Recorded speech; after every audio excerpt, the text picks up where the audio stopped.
Hello बच्चों। आज मैं आप लोगों को क्लास 8 का जो डीओई की तरफ से आपको प्रैक्टिस पेपर मिला है ना मिड टर्म का, तो उसको शुरू करते हैं मैथ्स का।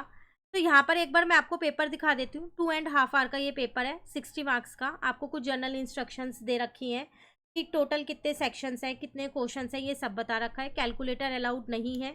कहीं पर भी पाई की वैल्यू यूज़ करनी हो तो 22/7 करोगे। अगर क्वेश्चन में लिखी है 3.14 तो आप ये वाली यूज़ करोगे 3.14। ठीक है।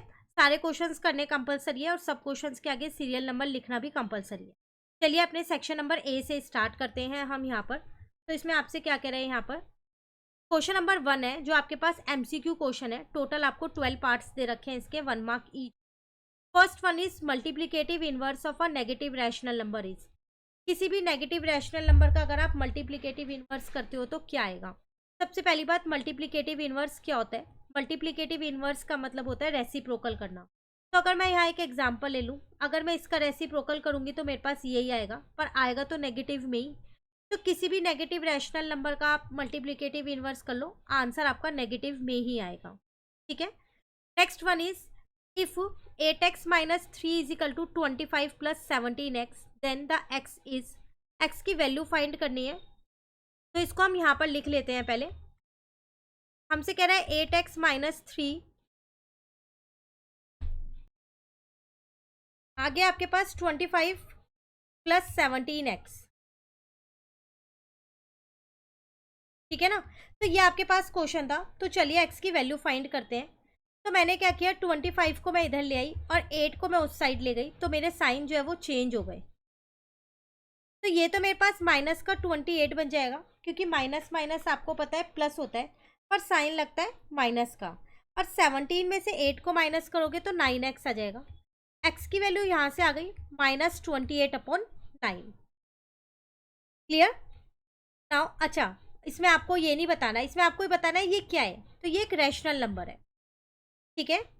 Next one is the name of a regular polygon with 4 sided. Regular polygon वो होता है जिसकी सारी साइड इक्वल होती है। तो जिसकी 4 साइड इक्वल हो उसे हम क्या बोलते हैं, स्क्वायर बोलते हैं। The probability of getting a multiple of 2 when a dice is rolled is. Multiple of 2 आना चाहिए अगर आप एक डाइस को थ्रो करो तो जब हम डाइस को थ्रो करते हैं तो हमारे पास ये वाले नंबर्स आते हैं, जिसमें 2 के मल्टीपल्स मुझे 3 ही दिख रहे हैं। तो इसका आंसर आ जाएगा 3/6। कट करके 1/2 इसका आंसर। क्लियर है।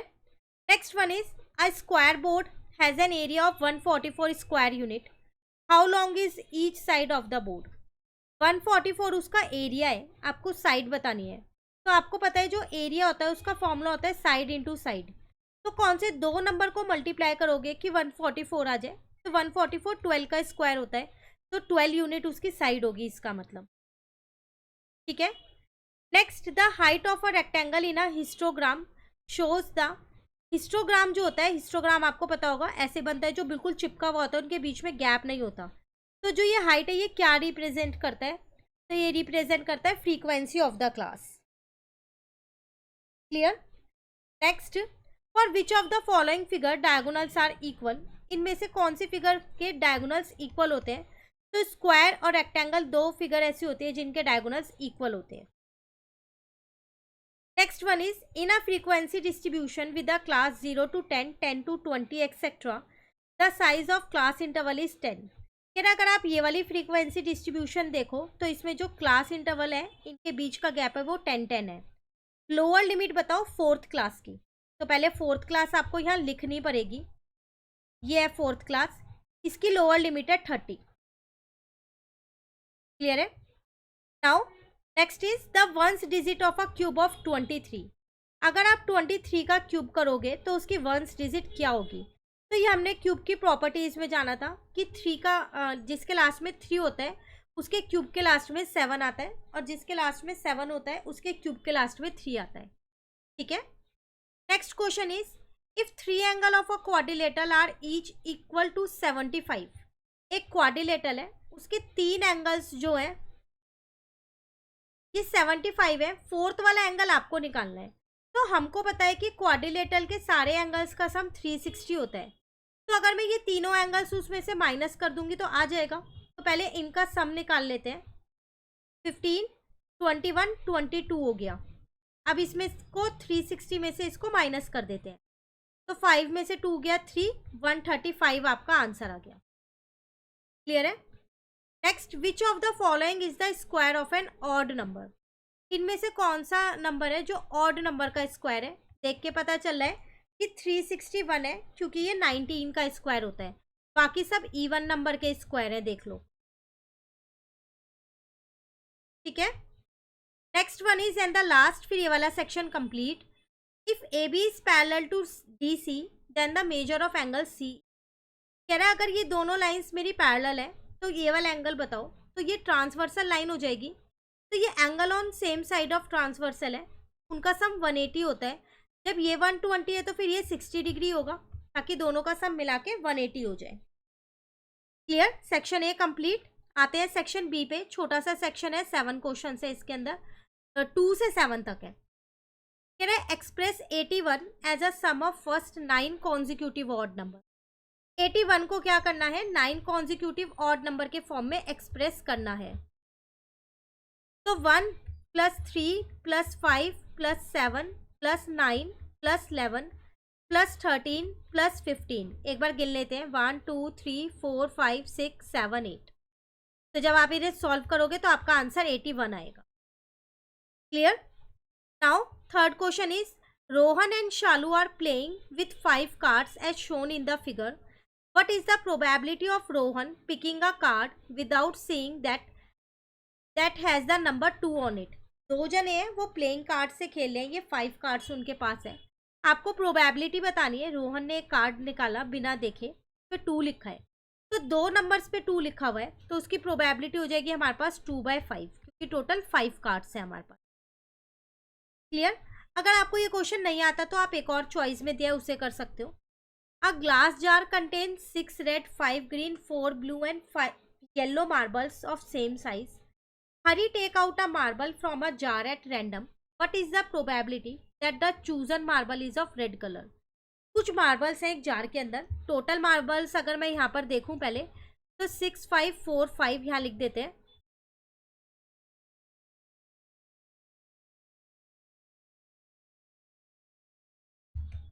तो 6 + 5 + 4 + 5 है, तो 10 20 मार्बल्स हैं टोटल। ठीक है, एक बॉय है हरी, उसने क्या किया, एक मार्बल निकाली बिना देखे। आपको बतानी है रेड कलर की है, तो प्रोबेबिलिटी बतानी है रेड मार्बल की। तो रेड मार्बल 6 है, टोटल आ जाएगा 20। कट कर सकते हैं 2 की टेबल से, तो 3/10 मेरा आंसर हो जाएगा। Clear? Next question is if one side of a cube is 5 meter in length, find its volume. आपको वॉल्यूम बतानी है क्यूब की, आपको उसकी लेंथ दे रखी है, तो आसान है। वॉल्यूम ऑफ क्यूब का फॉर्मूला आपको पता होना चाहिए, तो वो होता है साइड का क्यूब। साइड आपको कितनी दे रखी है? 5 दे रखी है, तो इसका मतलब 5 का क्यूब हो गया। तो फाइनली आपका आंसर कितना आ जाएगा? 125 meter cube. Clear? Next question is solve. आपको x की वैल्यू निकालनी है। 8/x is equals to 5/x - 1। तो 8/x is equals to 5/x - 1 है, ये आपको दे रखा है। क्रॉस मल्टीप्लाई आप इसमें कर सकते हो, तभी हम x की वैल्यू निकाल पाएंगे। 8 को अंदर इंटू कर रहे हैं ब्रैकेट के अंदर, तो ये आ गया। अब x वाली टर्म्स को मैंने एक साथ लिख लिया और 8 को इधर ले गई, तो यहां से x की वैल्यू आ गई 8/3। क्लियर है? Next one is 6th question, find the area of square. एक स्क्वायर का एरिया निकालना है जिसका पेरीमीटर दे रखा है 96 है। एरिया आप तभी निकाल पाओगे जब आपको साइड पता होगी। तो पहले हम साइड निकाल लेते हैं। क्वेश्चन नंबर 6 है ये हमारे पास। तो पहले मैंने यहाँ लिख दिया पेरीमीटर ऑफ स्क्वायर मुझे गिवन है 96 मीटर। एक बार यूनिट चेक कर लेते हैं, मीटर ये पेरीमीटर होता है 4 into side is equals to 96। यहाँ से मैंने अपनी साइड निकाल दी, तो वो आ गई 24 मीटर। अब मैं इससे एरिया निकाल सकती हूँ। कितना आ जाएगा एरिया? फॉर्मूला होता है साइड इंटू साइड, तो इसका मतलब 24 इंटू 24 करोगे। अगेन आपको 24 का स्क्वायर पता है तो आप बहुत आसानी से यहाँ जल्दी से लिख दोगे, कैलकुलेशन नहीं करनी पड़ेगी, वरना आपको मल्टीप्लाई करके लिखना है। Clear? Seventh question of this section, in a parallelogram PQRS angle P is 60, find the measure degree measure of remaining 3 angles. एक एंगल दे रखा है 60 डिग्री एक पैरेललोग्राम में, बाकी के 3 आपको निकालने हैं। तो आंसर नंबर 7, मैंने यहाँ पर वो एक पैरेललोग्राम पहले ड्रॉ कर लिया, PQR और S, ये मुझे 60 दे रखा है। मुझे पता है एंगल P जो है वो एंगल R के इक्वल होगा। क्यों? क्योंकि opposite angle of a parallelogram are equal, ये इसकी प्रॉपर्टी है। प्रॉपर्टी अपने चैप्टर में समझी है, तो आप पहले चैप्टर से प्रॉपर्टीज कीजिएगा, उसके बाद ही आप इसको पेपर को कीजिएगा। पहले सारे चैप्टर्स अच्छे से कर लेना, ठीक है। Opposite angle of a parallelogram are equal, तो एंगल आर आ गया मेरे पास 60 डिग्री। एक और प्रॉपर्टी होती है कि जो इसके एडजेसेंट एंगल्स होते हैं उनका सम 180 होता है। एडजेसेंट मतलब जो एक के बाद एक होते हैं, तो यहां लिख देती हूँ सम ऑफ एडजेसेंट एंगल्स इज 180। तो इसका मतलब मुझे एंगल P पता है 60 है, तो मैं एंगल S निकाल सकती हूँ। तो यहां से एंगल S आ जाएगा मेरे पास 180 माइनस 60, 120 डिग्री। अब जो एंगल S है वो एंगल Q के इक्वल होगा, क्योंकि ये दोनों भी मेरे अपोजिट एंगल्स हैं। तो ये आ गया मेरे पास 120। रीजन आप वो अपोजिट एंगल वाला ही एक बार यहाँ पर दोबारा लिख देंगे। क्लियर? तो यहाँ पर हमारा होता है सेक्शन B कंप्लीट। अब सेक्शन C अगर हम देखें तो हमारे को यहाँ पर 3 क्वेश्चंस दे रखे हैं। क्वेश्चन नंबर 8 में क्या कह रहा है? The perimeter of 2 square are 40 and 96 meter respectively. 2 squares का पेरीमीटर गिवन है, find the perimeter of another square. एक तीसरे स्क्वायर का पेरीमीटर निकालो जो किसके इक्वल होगा? Area of sum of first 2 square. जो स्टार्टिंग के 2 स्क्वायर है ना, उनके एरिया के सम के बराबर होगा। पर एरिया तो तभी निकालोगे जब साइड पता होगी, तो पहले हम इन 2 पेरीमीटर से साइड निकाल लेते हैं, ठीक है।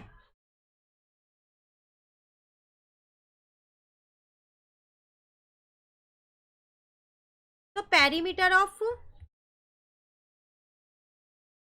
फर्स्ट स्क्वायर 40 था मेरे पास। पेरीमीटर का फॉर्मूला होता है 4 मल्टीप्लाई साइड। यहाँ से मैंने अपनी साइड निकाल ली, 40 डिवाइडेड बाय 4, 10 मीटर आ गई। इसका एरिया निकाल सकती हूँ, साइड इंटू साइड इसका फॉर्मूला होता है, तो 10 into 10 100 meter square. Perimeter of second square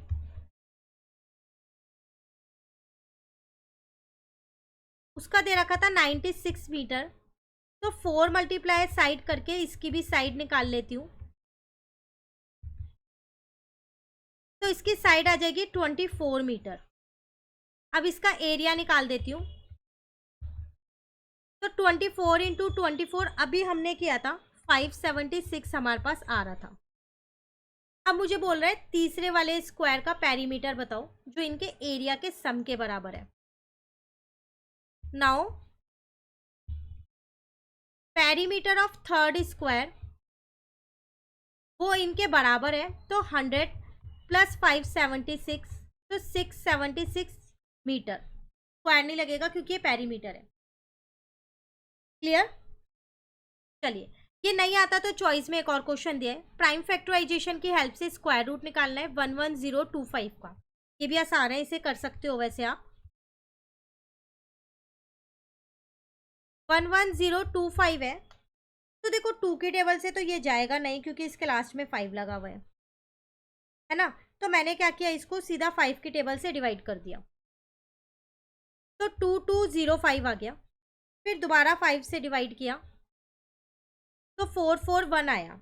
अब 441 ना पता है मुझे 21 का स्क्वायर होता है, इसलिए मैं आपको बोल रही हूँ बार बार कि स्क्वायर्स को अच्छे से याद कर लो, ताकि आपको ये पता रहे कि कौन सा किसका स्क्वायर है और कैलकुलेशन आपके लिए आसान हो जाए। तो इसका स्क्वायर रूट आप आसानी से निकाल सकते हो। पेयरिंग बना दी हमने एक एक, और 21 को 5 से इंटू कर दिया, तो इसका स्क्वायर रूट आ गया 105। Clear. Next question is solve for T की वैल्यू निकालनी है। 60 + 1/3, पहले हम इसको यहाँ लिख लेते हैं।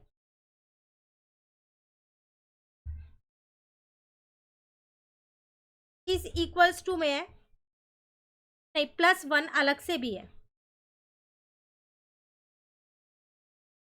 अब इक्वल टू में है t-3/6। पहले मैं यहाँ का डिनोमिनेटर सेम कर देती हूँ। एलसीएम लेके मैंने इसे 3 कर दिया ताकि मैं बाद में इजीली क्रॉस मल्टीप्लाई कर सकूँ।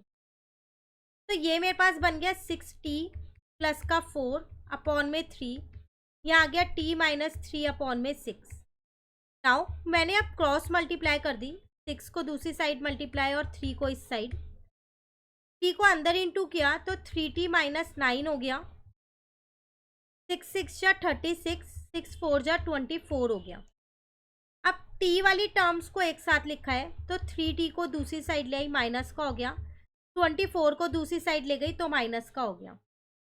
33t आ गया, और 24 में 9 को प्लस कर दिया 33, पर साइन माइनस का आएगा क्योंकि ये दोनों माइनस के थे। t की वैल्यू यहाँ से मेरे पास -1 आ गई। क्लियर। चलिए next is 10th question, section C भी complete. Find the length of each side of a cube if its volume is 512 centimetre cube. अब आपको क्यूब की वॉल्यूम दे रखी है और उसकी साइड निकालनी है। तो वॉल्यूम ऑफ क्यूब मेरे पास होता है साइड का क्यूब। वॉल्यूम 512 दे रखी है और यहाँ पर आ जाएगा साइड का क्यूब। तो 512 तो 8 का क्यूब होता है ना, हमको क्यूब तो याद है, 10 तक तो याद ही है हमें, है ना। तो हम सीधा यहाँ लिख सकते हैं 8 का क्यूब होता है ये। तो यहाँ पर से साइड आ गई मेरे पास 8 centimeter. Clear. Complete section C. Section D में फिर आपको यहाँ पर 3 क्वेश्चंस दिए गए हैं ये सॉल्व करने के लिए, ठीक है। उसके बाद सेक्शन ई में आपके पास ये केस स्टडी क्वेश्चंस। तो अब सेक्शन डी से नेक्स्ट क्लास में करेंगे। 2 सेक्शन रह गए हैं, डी एंड ई, इन्हें नेक्स्ट क्लास में कर लेंगे। आप सेक्शन सी तक कर लीजिए। कहीं भी दिक्कत लगे आप कमेंट करके पूछ सकते हैं। वीडियो अच्छी लगे लाइक ज़रूर कीजिएगा। Thank you.